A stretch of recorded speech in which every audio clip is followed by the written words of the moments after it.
Hello and welcome to In Conversation With, the monthly podcast series brought to you by the team that produce Global Cosmetics News. In 2021, the business case for gender equality, diversity and inclusion is strong and growing stronger.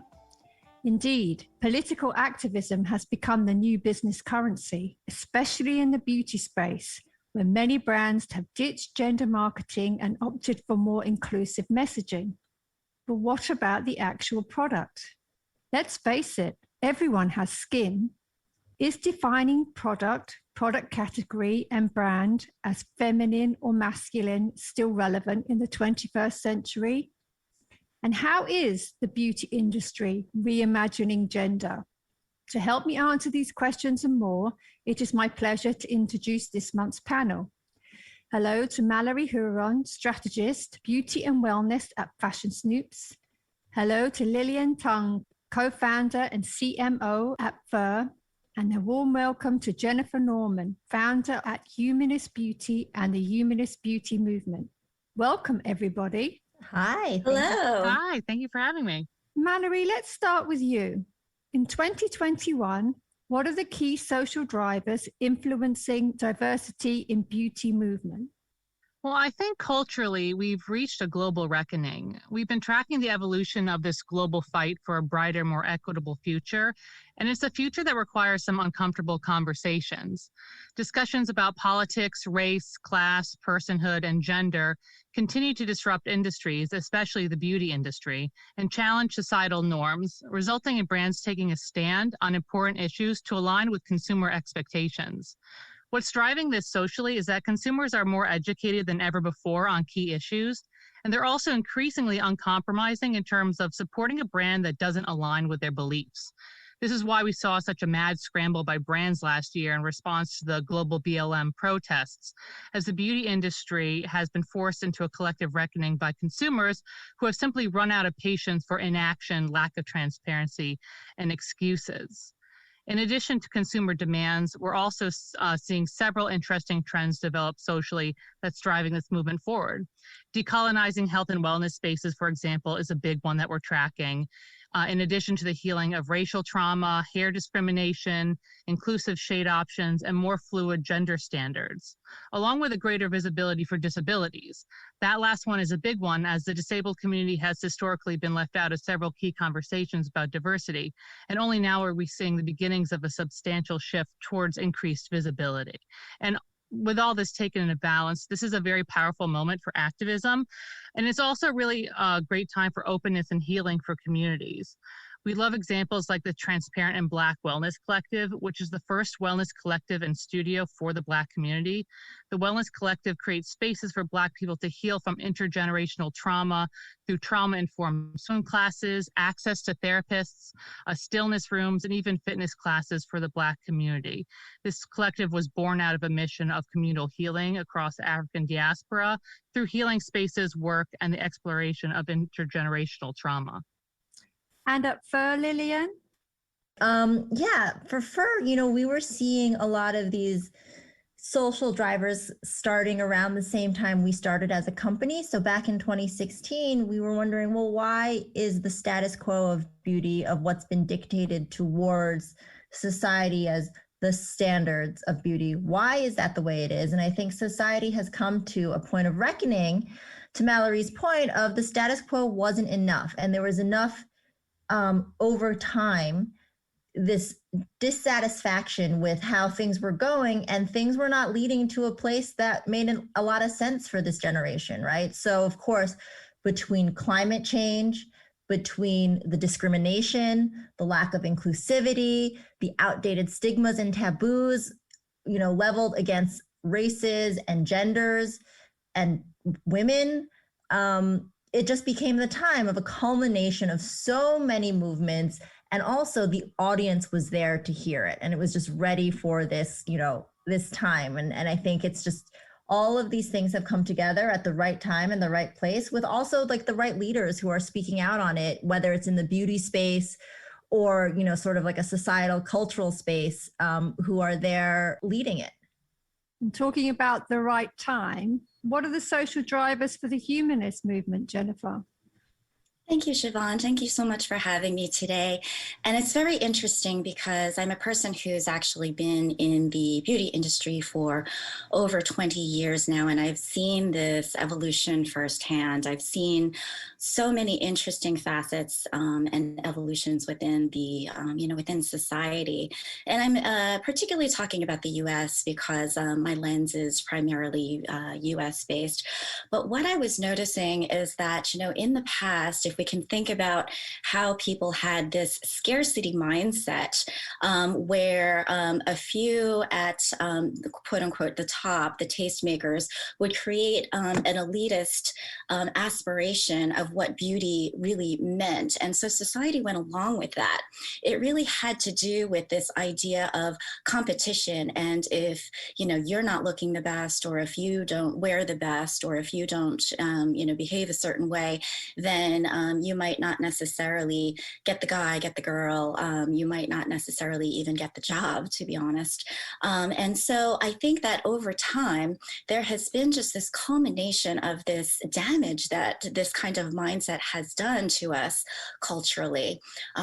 We see things like body dysmorphia. We see a lot of mental, depression and issues that stem from just psychologically what this kind of comparison has done to not just women, but to men as well, of striving for this unattainable ideal of what a model in a magazine might look like.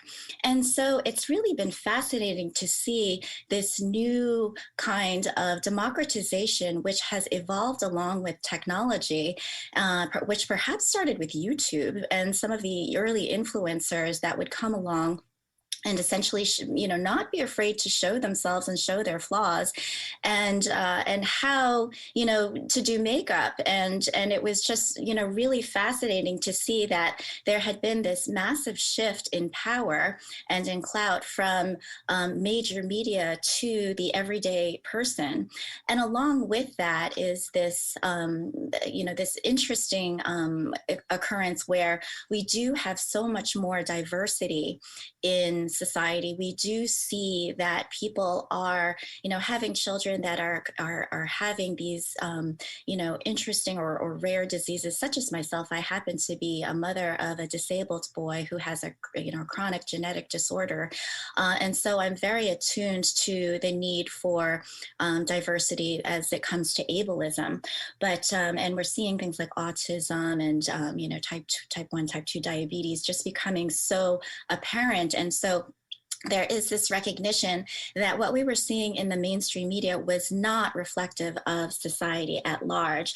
And so it's just been really fascinating to know that there is this change and that there is a real shift in what beauty means in terms of not necessarily just being about this physical idea of perfection, but it is about being the very best you that you can be at any moment. And talking about shifts from main media, Mallory, in 2021, what are the key digital drivers assisting the diversity in beauty movement? Well, this is a really interesting space, and we've seen, of course, social media play a huge role for awareness, education, and advocacy in terms of major movements like Black Lives Matter, Stop Asian Hate, disability visibility, and more. TikTok, Twitter, and Instagram have really allowed for the rise of the activist influencer, with TikTok in particular helping to raise awareness for and education about key issues like Eurocentric beauty standards, life with a disability, and more. TikTok in particular is so engaging because its informal nature and also the ability to loop, duet, or respond to videos allows for a real-time discussion and commentary on key issues, which is being driven by Gen Z's desire to understand these issues and strengthen their collective knowledge base. Brands are also embracing digital learning and technology to open the door to new ventures and connect with consumers who are more socially activist-minded. Social media platforms are making the move to education, and the trending hashtag Learn on TikTok has gained more than 7 billion views. So there's a real desire here among consumers to learn and understand. Even video games are offering educational opportunities, with a new game, Our America, that seeks to fight racism by putting players in the shoes of a Black father as he takes his son to school, or a new study that shows how virtual reality experiences help to increase empathy, leading to the innovative game Virtually One, which is meant to increase empathy surrounding the Palestinian-Israeli conflict. And also industry watchdogs continue to influence and call out brands within this space. Estee Lauder points to that account a lot, but it really does an excellent job at exposing the racial injustice embedded in many brand cultures and activities. And its popularity speaks to the consumer desire to the power of these grassroots efforts to expose wrongdoing within a company. I mean, even an entire dedicated Instagram account, Out of the Gloss, arose, helmed by ex-Glossier employees who claimed they faced discrimination, amassed tens of thousands of followers, and called out this, for what was for a long time unquestioned millennial favorite brand, and held them accountable for engaging in problematic practices. I also love the Pull Up or Shut Up campaign, which we saw begin last year, which called on brands to publish representation within upper management. So I think social media is just really driving this desire for education, transparency, and accountability within this space. And is education key for fur, Lillian? Oh, absolutely. We love these digital platforms for education, but it's not, a one-way street. Again, it's allowed for discourse and dialogue and community building so specifically for fur, we believe that no matter how you want to groom your body hair, whether you want to have it, get rid of it, sometimes get rid of it, trim it, there should be these options, and there should never be shame about how you're thinking about it. And what we've known and realized now is there is such a, it's a these social media platforms allow for the discussions to happen organically away from fur about how people do care about wanting to express themselves. And they're so glad that, there's so much less censorship, whether it's self-inflicted societal pressure censorship to now even the digital platforms of the Facebook and Instagram. In 2016, things that we posted, things that other body hair positive influencer posted would get taken down. Now it's slowly moving in a direction that it is more open, and you can have a more open dialogue, both verbally and visually, on these platforms. That being said, there's still a ways to go. Again, you still see some uneven censorship over there that is stifling the conversation, and that you can still, I would encourage, again, these platforms to really understand, what you're censoring. Is it truly an offensive image, or is it really an image of self-expression? Whether it's body hair or, sexual identity or gender expression, there's the official digital platform one. And then there's, of course, the sort of the users who are also, getting in there and having that conversation. And what you're seeing for the most part on these digital platforms is this passion for these discussions and education. And so for fur, it's great to have that education platform, but we are not at all the ones that lead it. I would say we'd like to facilitate the education around body hair choices.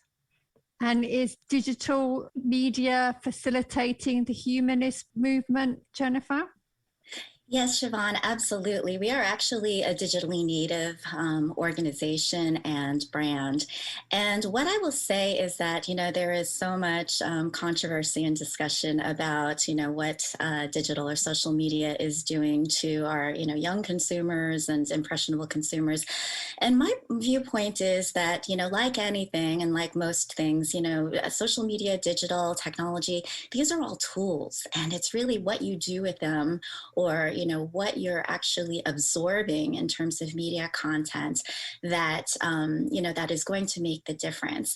And so the human beauty movement is all about putting out positive, affirming, and, just really like these holistic messages that are going to be good for the mind, the body, and the soul. Because to us, beauty isn't necessarily just what you see, it's how you feel. It's really, so much more than just attractiveness or prettiness. It's what you're embodying and how you're living your life.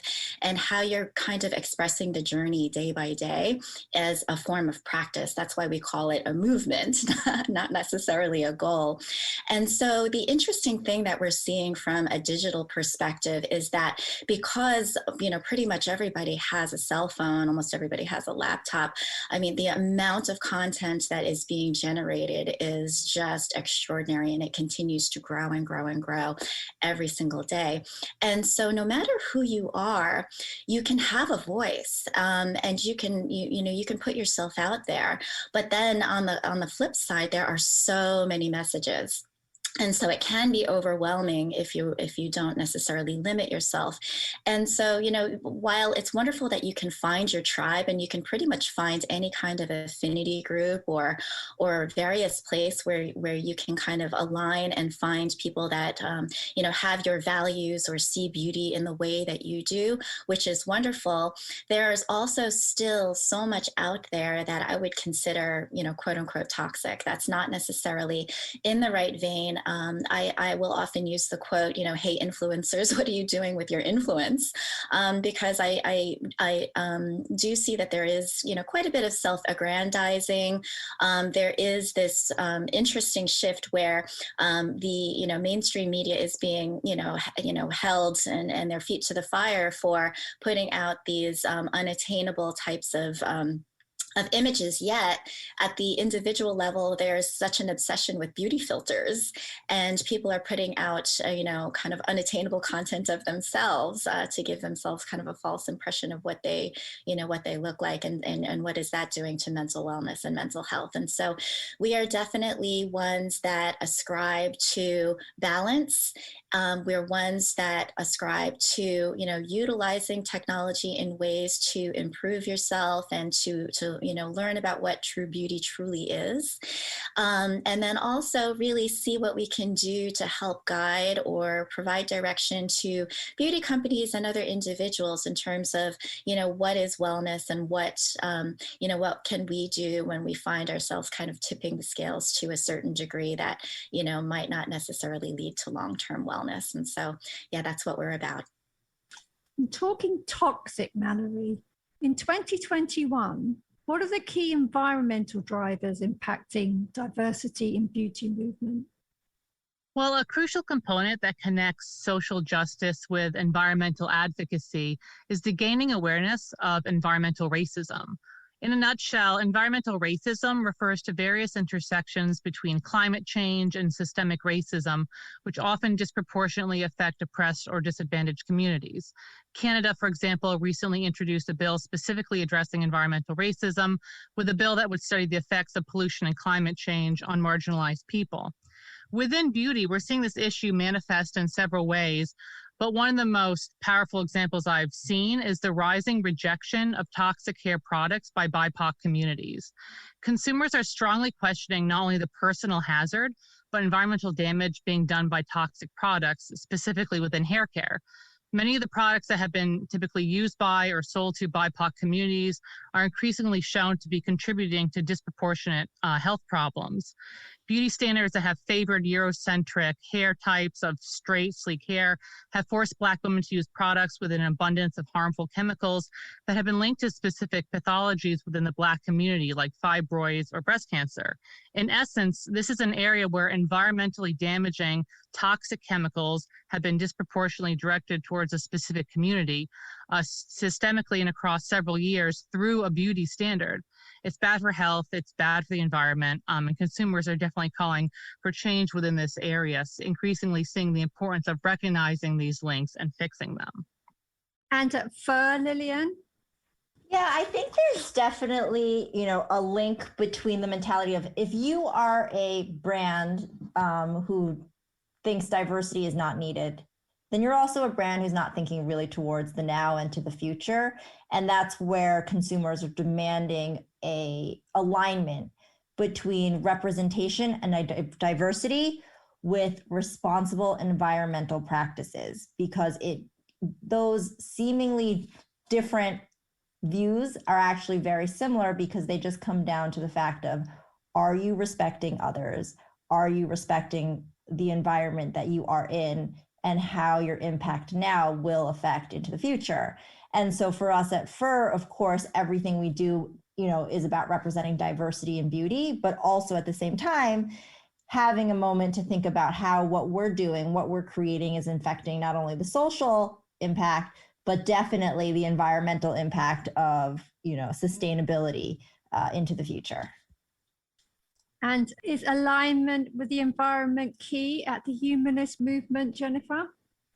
Absolutely, Siobhan. It's interesting because a couple of years back, my company, we had the opportunity to join the B Corporation B Lab Summit here in Los Angeles. And since then, the Human Beauty Movement has become a certified B Corporation, which is all about social environmental impact and being forces for good from a conscious capitalism standpoint. And one of the things that I learned so vividly at this particular summit is that what you do to the planet, you do to the people, and what you do to the people, you do to the planet.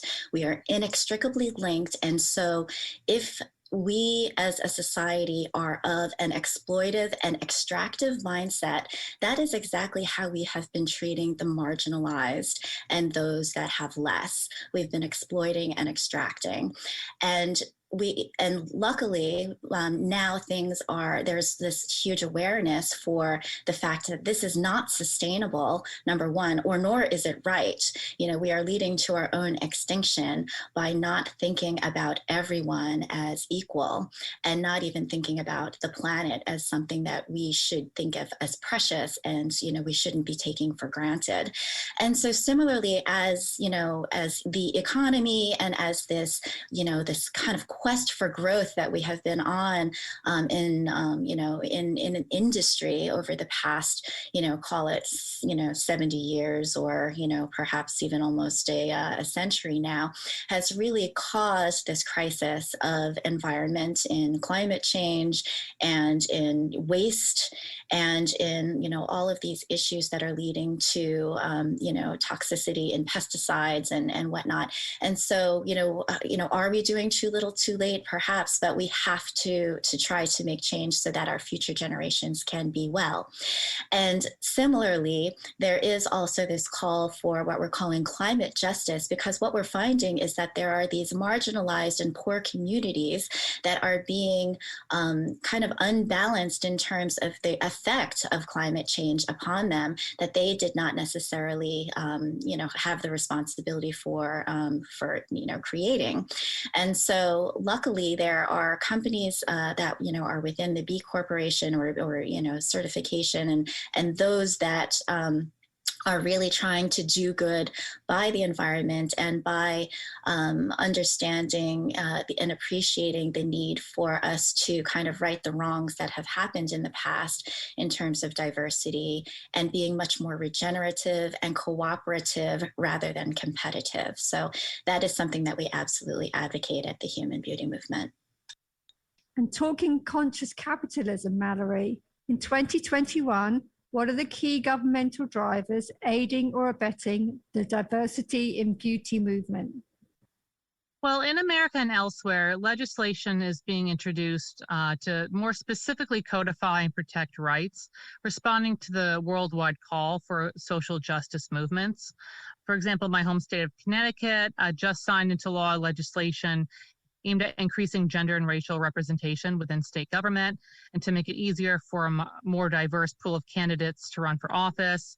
Bills like this are directed at general diversity and human rights, but we're also seeing interesting examples that intersect with beauty. One of my favorite examples is one that we've tracked for a while now called the Crown Act, which is being signed into law in numerous states across the U.S. For those unfamiliar, the Crown Act seeks to eliminate hair discrimination directed towards people of color, addressing the really interesting intersection of beauty, race, identity, and self-expression. And beauty brands are responding to celebrate this new inclusive legislation, with Dove and the Crown Coalition partnering up for Black Hair Independence Day on July 3rd. And movements like this really help to raise awareness on how interconnected the perception of beauty is with social, economic, and racial systems. And the more consumers become educated on these matters, the more they're demanding their governments act in accordance to the call for greater empathy and equity. Conscious capitalism for Lillian? Yes, I mean, I think it's very, very important. Again, specific government initiatives, I don't think I'm particularly well versed to call out, but you certainly see, again, of course, in the US, a real trickle down effect of when the government recognizes certain issues. You know, for example, Juneteenth, most recently, that's a recognition and a starting point that, again, looking back into the intergenerational racism and discrimination and how that affects the trauma that exists nowadays is something that you still have to deal with as a brand and as a company, and what you can do, or for our perspective, what FUR can do to make sure we're putting out the representation that actually illustrates and reflects where society truly is, and not where an outdated version of what beauty used to be projected onto, where it was like skinny white women with super sleek hair, and that's the only thing that's beautiful, you know? And so it's a trickle down, it's a cross category, cross channel effort that, of course, when led by government initiatives, really helps. But again, it's not like they're the only ones that have to lead it. I think there's so much responsibility that it falls onto companies such as FUR to, again, lead that conversation, because we can be so agile and we represent immediately the needs and the desires of the customers that we hear and serve. And what would the humanist movement like to see from government? Well, it's a fascinating question, because I think historically the government would be the last place that people would look for beauty cues. But perhaps not so much these days. I think that things are changing. And the reason why is because in the past, if you think about our legislators, it was predominantly white male, not very much representation across the board. But now I think that we're seeing, God bless Kamala, we are seeing such power in representation of, not only seeing women in office, but just the beautiful, extraordinary diversity of color, Muslim legislators, and Asian. And we're definitely seeing, such power in Stacey Abrams in Georgia, and, what she is doing as being a force to reckon with. And really, the idea of, women in power, diversity in power is a beautiful thing for society, because it really does showcase that people are going to have a voice when it comes to, creating law or creating policy. But beyond our own, kind of US or country government, what I like to think about is governance in terms of, companies, corporations, because what I am sensing is that, government and nonprofits alone are not going to be able to make the kinds of shifts in society that the private sector can. The private sector can move much faster. Frankly, that's where the money is, and people follow the money. And the government is typically slow to move. And so that is why conscious capitalism and things like, being a force for good as a business, as being a for-profit business, is important, to not necessarily only be about, the money, but also being about the people and the planet, and prioritizing diversity in your policies and in your practices and in the way that you're treating all of your stakeholders. So, what does your board of directors look like? What are your policies in terms of hiring?